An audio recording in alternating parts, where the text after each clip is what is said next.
हर किसी को मालूम है कि गणेश जी को मोदक और मिठाई कितनी पसंद है। शायद इसलिए भी वो किसी के भी निमंत्रण को स्वीकार कर लेते हैं और पेट के साथ ही मन भरकर मिठाई खाते हैं। एक बार की बात है, धनपति कुबेर ने भगवान शिव और माता पार्वती को भोज पर बुलाया। लेकिन भगवान शिव ने कहा कि मैं कैलाश छोड़कर कहीं नहीं जाता हूं, और पार्वती जी ने कहा कि मैं अपने स्वामी को छोड़कर कहीं नहीं जा सकती। तब उन्होंने कहा कि आप हमारे स्थान पर गणेश को ले जाओ, वैसे भी उन्हें मिठाई और भोज बहुत पसंद आते हैं।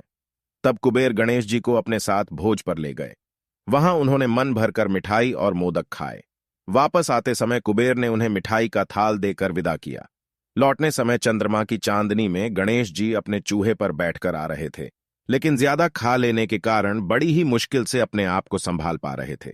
उसी समय अचानक चूहे का पैर किसी पत्थर से लगकर डगमगाने लगा।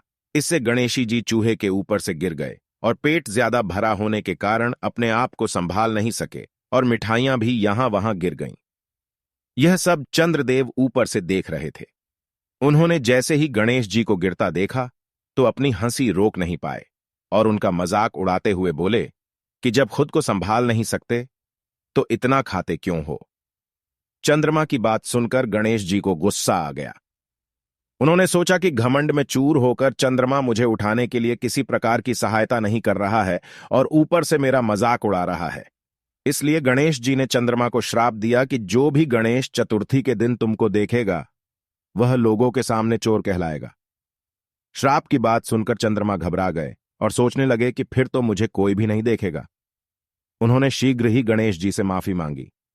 कुछ देर बाद जब गणेश जी का गुस्सा शांत हुआ तब उन्होंने कहा कि मैं श्राप तो वापस नहीं ले सकता, लेकिन तुमको एक वरदान देता हूं कि अगर वही व्यक्ति अगली गणेश चतुर्थी को तुमको देखेगा तो उसके ऊपर से छायर होने का श्राप उतर जाएगा।